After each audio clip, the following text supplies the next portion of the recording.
ja tervetuloa seuraamaan Tassun jälkiä. Minä olen Konsta ja tämä on Tassun jäljet podcast, jota minä juonnan. Tämä podcasti on tarkoitettu suomen kielen opiskelijoille, joten sen takia minä äänitän tämän selkosuomeksi, eli hyvin yksinkertaisella ja hitaalla suomen kielellä. Toivottavasti tästä podcastista on hyötyä, eli toivottavasti tämä auttaa teitä oppimaan suomea.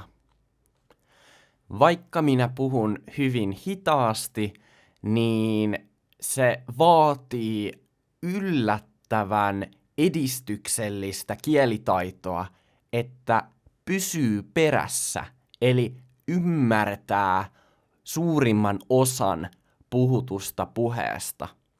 Kuullun ymmärtäminen voi olla hyvinkin haastavaa. Vieraita kieliä ei ole aina helppo ymmärtää, mutta sen takia on erittäin tärkeää, että saa mahdollisimman paljon hyvää harjoitusta. Toivottavasti tämä podcast antaa mahdollisuuksia harjoittaa omaa kuullun ymmärtämistään ja toivottavasti tulette kokemaan onnistumisen iloa ja onnistumisen kokemuksia samalla kun kuuntelette ja huomaatte, miten paljon oikeastaan pystytte jo ymmärtää suomea. Suomi on vaikea kieli, joten siksi olen erittäin ylpeä teistä kaikista, jotka yritätte kuitenkin oppia suomea.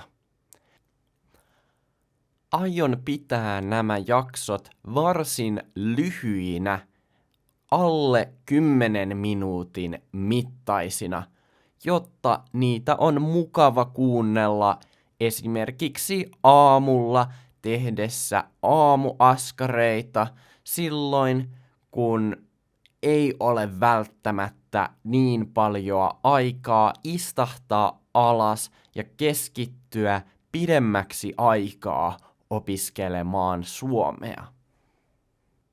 Aion puhua podcastissa hyvinkin satunnaisista, hyvin erilaisista aiheista.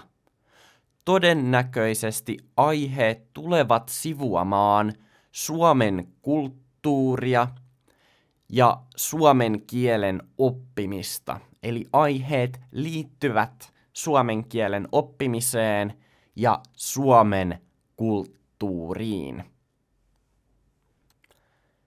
Tässä ensimmäisessä jaksossa minä ajattelin puhua hieman podcastin nimestä.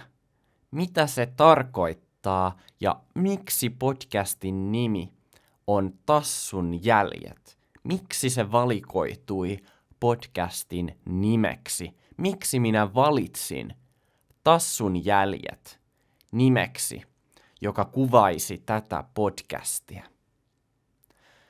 Tassu tarkoittaa ikään kuin eläimen kättä, mutta ei minkä tahansa eläimen. Tassu viittaa yleensä kissan tai koiran käpälään, eli ikään kuin käteen. Kissan ja koiran ikään kuin raajojen maata koskettava osa, se, joka koskettaa maata, kun kissa tai koira kävelee, niin se osa, sitä kutsutaan tassuksi. Se on oikein sellainen mukava ja lämmin sana jotenkin. Se liitetään helposti kotieläimiin. Eli sitä sanaa käytetään sitä sanaa käytetään eniten kissoista ja koirista sanoisin. Eli tassu vastaa aika hyvin englannin kielen sanaa paw. Jälki tarkoittaa muun muassa jotain pysyvää ikään kuin merkkiä tai jotain niin kuin asiaa, jonka ihminen näkee jollain pinnalla tai, tai jossain objektissa tai vaikka seinällä tai lattiassa voi olla jälki. Ja yleensä jälki on jonkun prosessin tuottama asia. Esimerkiksi jos työntää sohvaa ja sohva jotenkin osuu seinään, jotenkin seinän ja sohvan välillä on kitkaa. Jos kitka sohvan ja seinän välillä vaurioittaa seinää jollain tavalla, vaurioittaa vaikka seinän maalipintaa, niin seinään voi jäädä jälki. Ja jälki on vähän niin kuin mark englannissa. Eli something can leave a mark on the wall.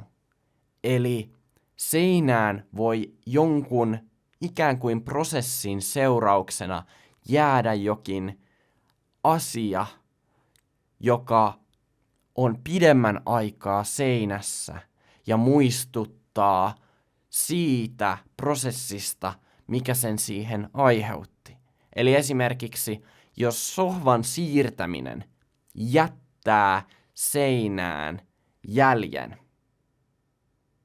niin silloin siitä jäljestä, siitä naarmusta tai rikkinäisestä seinän osasta, niin siitä muistaa aina, että ahaa, silloin minä siirsin sohvaa. Se on ikään kuin muisto siitä päivästä. Ja samalla tavalla tassu voi jättää jäljen maahan, jos maa on mutainen, jotenkin pehmeä, muovautuva, tai jos maassa on lunta. Erityisesti jos maassa on lunta, niin maahan jää jälki, kun eläin kävelee tai ihminen kävelee maassa. Ja tassun jäljet voitaisiin siis kääntää englanniksi, että se tarkoittaa samaa kuin paw prints.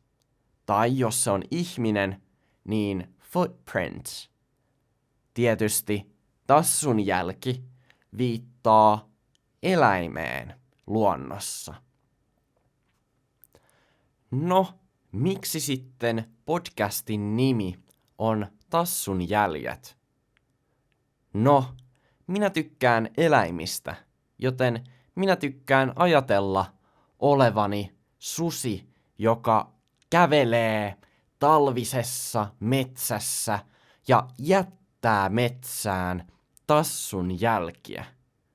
Lisäksi, kuten sanoin, niin jälki voi olla tapa muistaa jotain, jota menneisyydessä tapahtui.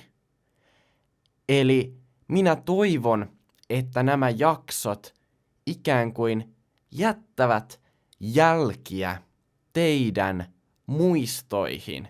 Niistä jää muistijälki. Muistijälki.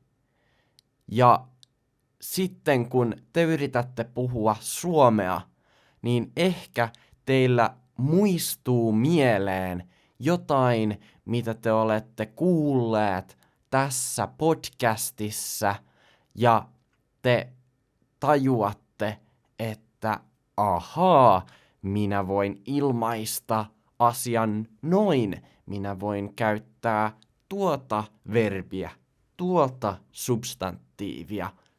Tuo on hyvä ilmaisu tähän.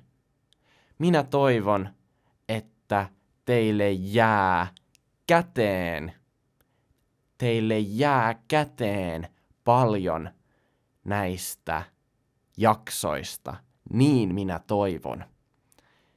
Ja näihin sanoihin on mielestäni varsin asiallista lopettaa podcastin ensimmäinen jakso.